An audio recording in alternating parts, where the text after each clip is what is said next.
بسم الله الرحمن الرحيم الدين نصيحة. Il n'y a pas longtemps, j'avais fait un rappel avec des frères qui n'a pas été enregistré. Et dedans, ils m'ont dit, ils n'étaient pas nombreux, ils m'ont conseillé de le refaire, de l'enregistrer. D'accord? De l'enregistrer pour que ce soit un conseil pour les frères de façon générale. Surtout ici en France. Et c'est un peu lié avec ce qu'on a dit tout à l'heure par rapport à la niyya, l'intention et l'adoration.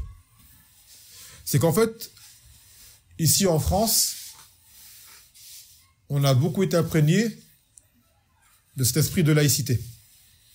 Tu vas voir chez des musulmans faire des choses au masjid et quand ils sortent, ils deviennent différents. On dit ça c'est khata. Ça c'est une erreur. Quand le Nabi sallallahu alayhi wa sallam yu'adh ibn Jabal, ittaqillah haythu ma kunt. Crains Allah où que tu sois et en toutes circonstances. Au masjid, à la maison, dans ta voiture, même aux toilettes. Avant de rentrer, tu fais dua. Tu fais tes besoins d'une façon particulière. Tu te nettoies de façon particulière. Tu en sors. Ou à casa. Bien sûr qu'au masjid, tu as des choses que tu vas faire au masjid qui sont propres au masjid. C'est vrai. Tu vas pas te comporter dans ta maison comme au masjid. C'est certain. En dehors de cela, tu es la même personne. D'accord? Et parmi les choses, par exemple, qui malheureusement vivent dans ce pays ou amenent une défaillance, c'est que certains actes qui soient obligatoires, d'une part, et recommandés sont beaucoup délaissés, alors qu'ils sont faciles et apportent beaucoup de ajr. Et ont des grandes vertus. Mais ça, nous, en tant que musulmans, qui qu'on soit, que tu sois un savant, que tu sois un étudiant, que tu sois un cuisinier, que tu sois un mécanicien, que tu sois un chômeur, à partir du moment où tu es musulman, sache que tu as ta part de da'wah aux yeux des gens. Les koufars te regardent. Que tu le veuilles ou non, tu portes une da'wah sur toi. Quand les gens voient, tu es un musulman, par tes actes, par ton comportement, par ton attitude, d'accord, tu dois te différencier du kafir. Pourquoi? Car il faut qu'il voit qu'il y a une différence entre toi et lui. Et que ce sur quoi tu es, il doit également t'y rejoindre. Et pour cela, il faut l'attirer. Il faut lui donner envie. Et surtout, pour qu'il ait envie, il faut qu'il voit que tu es différent de lui. S'il voit que tu es comme lui, il va dire, mais il a quoi de plus que moi, lui? Ce que je fais, il le fait. Comment je suis, il est comme moi. Ce que je dis, il le dit. Ce que je mange, il mange. D'accord? Donc je vois pas de différence. Pourquoi je vais aller faire comme avoir sa religion alors que de base, je vois que lui et moi, on est pareil. Parce qu'il connaît pas ces histoires de... Attention, ce genre de détails, il connaît pas. Mais quoi qu'il en soit, lui, il juge l'apparent. Donc qu'est-ce qu'il voit devant lui? Il va voir un musulman, mais quand il le regarde, il dit, je vois un monsieur tout le monde. Il est comme moi. Quand il me voit, il me dit bonjour, il me sourit. D'accord? Je le vois, il fait telle et telle chose. Des choses qu'on me dit que c'est interdit de le faire, et je le vois, il le fait aussi tout le temps. Donc je vois pas où est la différence entre moi et lui. Donc tu as ta part de da'wah. Donc tout comme tu peux attirer les gens juste par ton comportement en appliquant la religion, tu peux les faire fuir également. D'ailleurs, il n'y a pas longtemps, j'ai lu une parole de Cheikh Taqiyuddin al-Hilali. Il a dit que le plus grand obstacle aujourd'hui aux gens, ce qui les empêche de rentrer en islam, le plus grand obstacle, c'est nous. C'est les musulmans. Qu'on leur donne pas envie. Comment on se comporte, comment on est, on leur donne pas envie.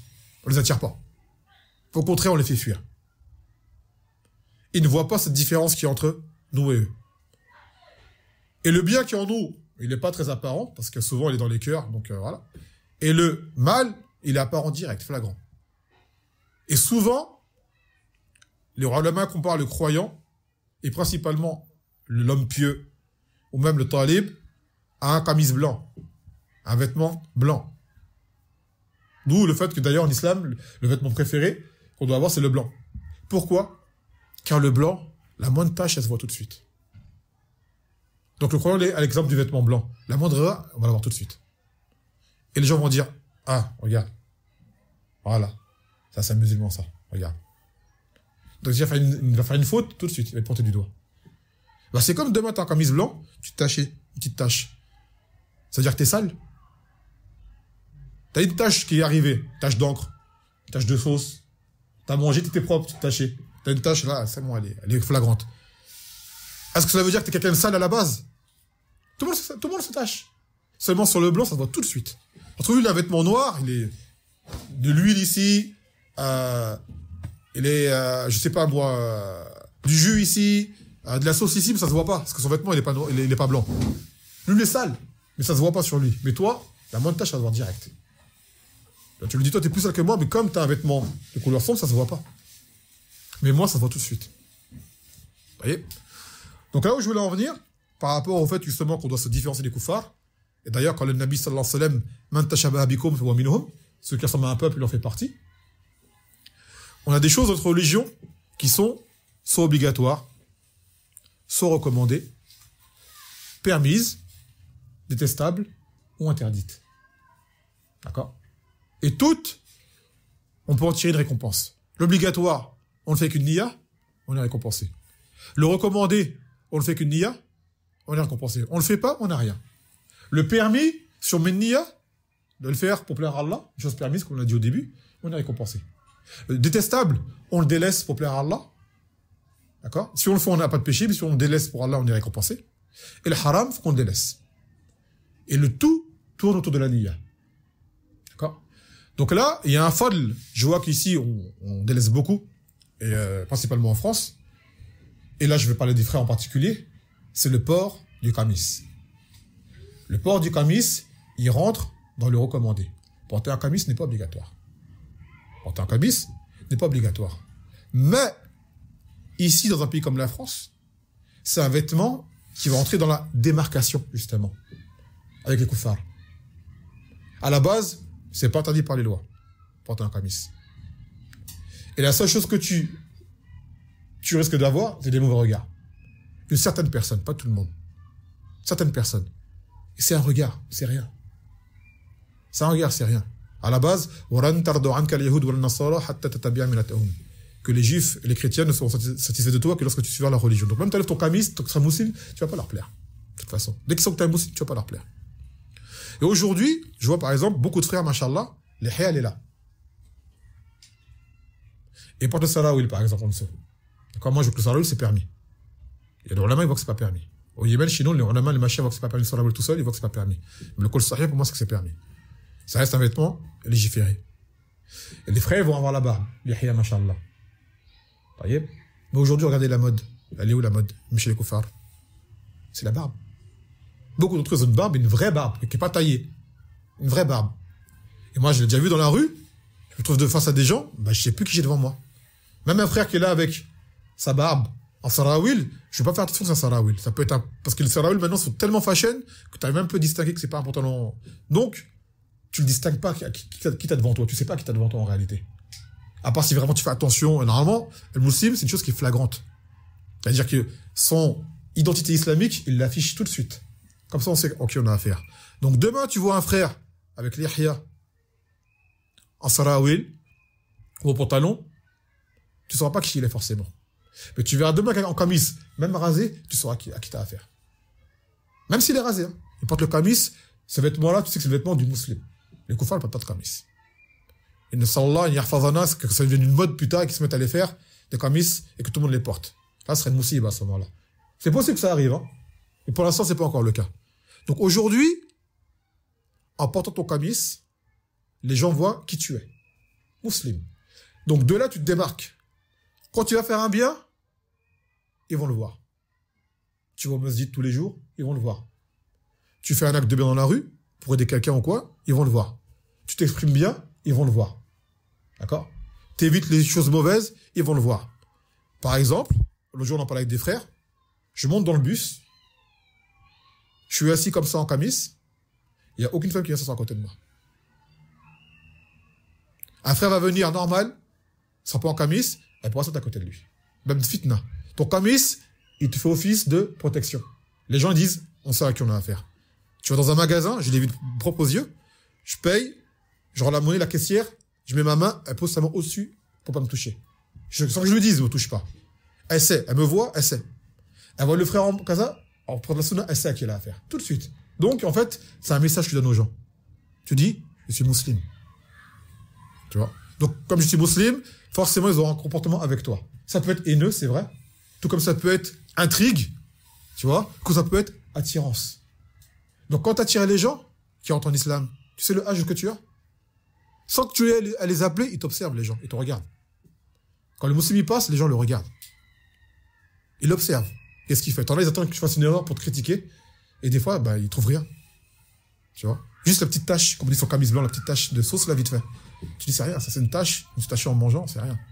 Je parle de l'image du camis blanc par rapport aux croyants. Tu vois? وقال النبي صلى الله عليه وسلم لعلي بن ابي طالب لن يهدي الله على يديك رجلا واحدا خير لك من حمر النعم. Que Allah guide par ta cause une seule personne est meilleure pour toi que les chameaux rouges qui étaient les richesses des Arabes à l'époque. C'est-à-dire que toi, les gens te voyant, tu ne sais même pas, tu attires des gens à l'islam. Car on a dit au début, tu es un prédicateur en toi-même, sans parler, sans venir avec des versets, sans venir avec des hadiths, juste te voir de loin agir, les gens t'observent. Et plus de gens te voient dans la journée qu'il y a des gens à qui tu parles. Tu parles à combien de personnes dans la journée, en général? Et Allah, au maximum, allez, 30 personnes, on va dire. Combien te voient dans la journée? Peut-être des milliers. Imagine ces gens-là, parmi eux, les gens te voient, t'observent, tu les attires. Tous les jours, parmi tes voisins, parmi les gens de ton entourage, tu les connais même pas, ils te regardent, tous les jours. Tu vois, ils parlent de toi, tu le sais même pas. Certains en bien, d'autres en mal, c'est vrai. Comme on a dit, le mal, c'est les koufars là-bas, c'est qu'ils t'aiment pas. Mais si jamais tu les attires par l'islam, قال النبي صلى الله عليه وسلم من دعا إلى هدى كان له من أجر من تبعه مثل أجورهم ولا ينقص ذلك من أجورهم شيئا. Que celui qui appelle une guidée. Et cette guidée, ça peut être par la parole, et ça peut être par ses actes. D'accord? Il aura la récompense de ceux qui l'auront suivi, sans que cela ne réduise leur récompense. C'est-à-dire que les gens te voient, et tu es une guidée pour eux. Tu leur montres qu'en fait, il y a un autre mode de vie que le leur. Vous vivez comme ça, nous on vit différemment, et notre vie à nous, elle est meilleure. Notre vie à nous, elle est meilleure. Même si on a des problèmes comme tout le monde, on a de la peur comme tout le monde, des soucis comme tout le monde, d'accord? Des moments d'angoisse comme tout le monde, cependant, le cœur, il est apaisé. Pourquoi? Bil iman. Ala bi dhikrillahi tatma'innul qulub. Ce qui est par le zikr d'Allah que les cœurs s'apaisent. Et ça, les koufars, ils l'ont pas, ça. Et aujourd'hui, les gens le cherchent. Regardez bien comment les gens y vivent, ils cherchent aujourd'hui. Ils cherchent plein de systèmes pour s'apaiser. Ils appellent ça comment? Développement personnel. Ils vont voir un coach spirituel, là, je sais pas comment ils appellent ça, là, un coach qui t'apprend à vivre, soi-disant. Un psychiatre, tout. Ils cherchent quoi? Ils cherchent le bien-être. Ce bien-être, il est là. Mais le train, vous avez déraillé, vous êtes sorti des rails. Vous êtes parti, vous arrivez à Toulouse, vous êtes arrivé à Marseille. Mais le bien-être, il est là. Et il est où? Fil iman, dans la foi. Et cette foi-là, qui est-ce qui l'apporte? C'est vous qui l'apportez. Cette fois-là, il faut attirer les gens. Donc déjà, d'un premier abord, ils voient que tu n'es pas comme eux. Pour qu'ils voient que toi, si tu n'es pas comme eux extérieurement, que tu n'es pas comme eux intérieurement également. Pourquoi tu te différencies d'eux? Ils veulent savoir, qu'est-ce que tu as comme bien que moi je n'ai pas en fait. Et t'en as, ils vont te demander. Quand tu veux leur expliquer, ça va leur plaire. D'autres, bien sûr, ils vont te combattre. Donc pour revenir au camis, sachez que ce camis, mes frères, on ne porte pas comme masjid. Le camis, quand on peut le porter, on le porte autant qu'on peut, tout le temps, même si c'est pas obligatoire. Le Nabi sallallahu alayhi wa sallam, quand il était à Aïcha, توفنا النبي صلى الله عليه وسلم عليه 3 ثياب بيض وسحولية ليس عليه قميص ولا عمامة. Elle a dit quoi, Aïcha? Elle a dit que le Nabi sallallahu alayhi wa sallam a été enterré dans 3 vêtements blancs. Suhuliya, c'est un étoffe yéménite. Elle a dit, il ne portait ni de qamis, ni de imama. Qu'est-ce qu'on comprend du hadith? Qu'en dehors dans sa vie, il portait le qamis et l'imama. Si dans sa mort, elle a précisé qu'il ne portait pas ça, à ce moment-là de sa mort, c'est que de son vivant, il le portait tout le temps. Ou très fréquemment. Vous voyez? Et aussi, une fois, une faïda que j'avais entendue par rapport au qamis, dans le Coran, Allah Azza wa Jal en parle dans 3 moments de mérite, moments grandioses, le qamis. Surat Yusuf. Surat de Yusuf. Regardez bien comment le qamis a été fait à Yusuf. Comment est-ce que son père a su que ses frères le mentaient? Waja'u bi qamisi ala damin kadhib. Qui sont venus voir leur père avec un qamis avec du sang, du faux sang. Première chose, il a vu le qamis. Et le mufassir dit que le qamis n'était pas déchiré, il y a juste du sang dessus. Alors dans le qamis, comment un loup a mangé un enfant, le qamis il est encore présent, il n'y a pas de trou dedans. Donc, première chose, premier indice, le kamis. Deuxième chose, lorsque Youssouf a été séduit, sa maîtresse a voulu le séduire. Fakadat kamis min duburin.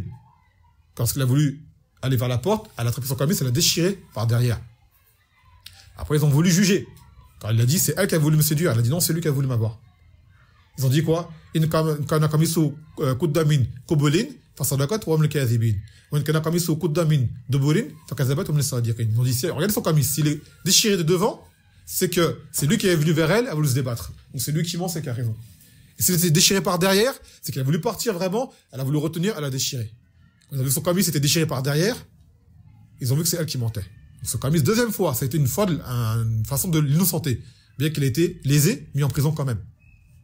Troisième fois, il a dit quoi à la fin? Le Youssouf, quand il a vu ses frères qui leur a expliqué, il a dit,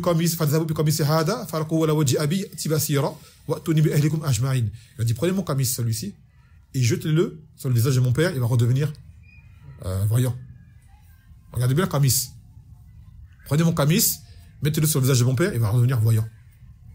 Et finalement, c'est passé. Donc regardez le kamis, dans le Coran cité 3 fois en protection pour Youssouf. Et on disait tout à l'heure, par rapport au Nabi sallallahu alayhi wa sallam qui le portait de son vivant, regardez Youssouf. Première étape, le kamis, il l'a porté quand? Quand le sang a été trouvé dessus, soi-disant, il était petit. Deuxième étape, avec la femme, il était comment? C'était un jeune homme. Troisième étape, avec ses frères, il était plus âgé. C'est-à-dire toute sa vie, il l'a porté. C'est pas, il est arrivé à un moment d'adoration, mais le kamis, après il a fini, il l'enlève. Non, il l'a porté tout le temps. Il l'a porté petit, il l'a porté jeune homme, il l'a porté adulte. Et l'autre exemple sont les prophètes, de base. Donc ce kamis, quand tu viens en masjid et que tu te changes, c'est qu'il y a un problème. Parce qu'à la base, ta salat, tu l'as fait comme tu es. T'as pas changé. Les sahabas ne changeaient pas quand ils arrivaient au masjid. Ils venaient comme ils étaient. Juste tu fais l'ozo, ou ça met tu t'es sali, t'as une odeur sur toi pour ton travail ou quoi, tu te changes. Sans quoi, quand tu viens au masjid, t'es comme tu es d'habitude. T'as pas changé. Le vêtement que tu portes quand tu arrives au masjid, c'est le même que quand tu fais la salat. Même toi. Le Nabi sallallahu alayhi wa sallam dit fait hadith, lorsqu'il arrivait à Medina, que dès que l'heure de la salat elle arrivait, il faisait salat direct. Il ne se changeait pas. Pourquoi? Car de base, il était habillé de sorte à plaire à Allah Azza wa Jal et un vêtement qui lui permet de faire la salat. Alors que le pantalon, par exemple, le pantalon, c'est un vêtement, selon la vie authentique, c'est un tashabol bikoufar. Ça ressemble au vêtement des koufars. Et Cheikh Al-Albani dit qu'en plus, lorsqu'il est serré, que la salat, elle n'est pas valide. Pourquoi? Car ça dévoile tes formes. Lui, il comparait cela à un homme qui avait de la peinture sur lui. Comme si tu étais nu, en fait, avec de la peinture sur toi, en fait. Mais tes formes, elles apparaissent. Elles apparaissent. C'est pour ça que tu vois beaucoup de gens, ils mettent le kamis dans le masjid, ils l'accrochent, quand ils vont pour la salat, ils le mettent. On dit, à la base, tu viens prêt pour la salat. Que ce soit un kamis, que ce soit un izar, ou même un sarawil. D'accord? Mais tu as un vêtement qui est déjà propre à la salat. Dans lequel, qui est mashrour, légiféré. Et qui ressemble pas à celui des koufars. D'accord? Et qui, en plus, qui plaît à Allah Azza wa Jal. Ça revient à l'intention de tout à l'heure qu'on a dit. Même quand tu t'habilles, tu as ibada, à l'adoration. Et tu prends du hajj.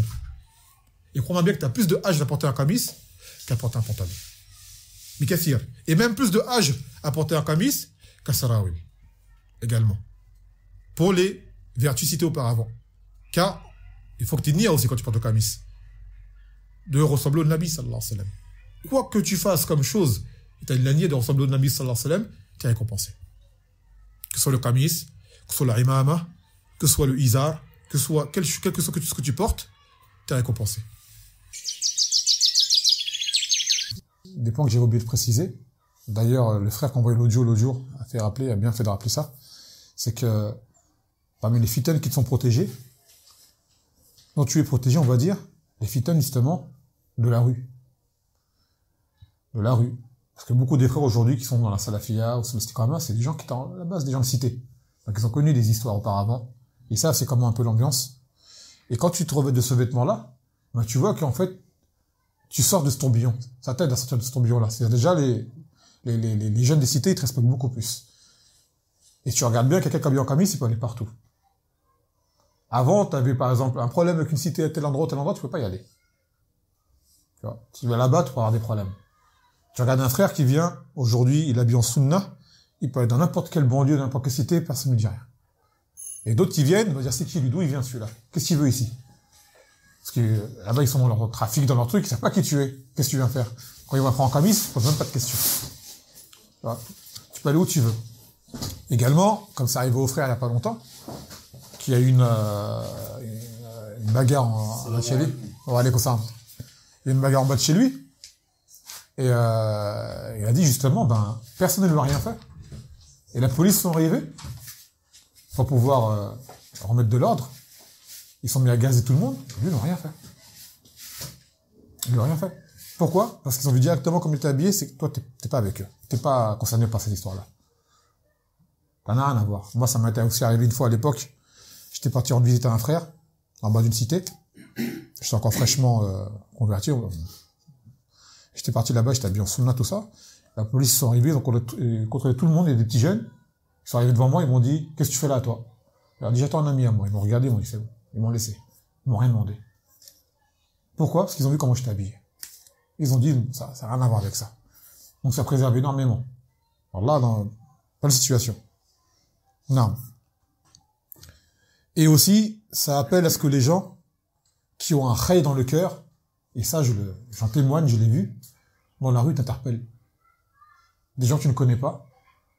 L'autre jour, je rentrais de chez toi, un soir tard. Je suis dans la rue, il y a quelqu'un qui m'appelle. Il me dit, excuse-moi. Il me dit, salam alaikum. Alaikum salam. Il me dit, je te demande une chose, s'il te plaît. Je dis, quoi? Il me dit, fais dua pour moi. Il me dit, astaghfirullah, j'ai bu, je suis ivre, tout ça. Il me dit, mais wallah, il dit, j'aime Allah, j'aime son messager, tu vois. Fais dua pour moi. Je crois qu'elle allait pleurer. Tu vois. Il me connaît pas. Pourquoi il est venu me voir? Parce qu'il a vu la sunna devant lui direct. Il a dit, lui, je peux lui parler. Ça lui a ouvert ça, on va dire, c'est comme une porte ouverte pour dire, tu veux parler de religion? Va voir telle personne. Une autre fois, pareil, je passais avec un frère, c'était, je sais plus vers où, vers 4 chemins.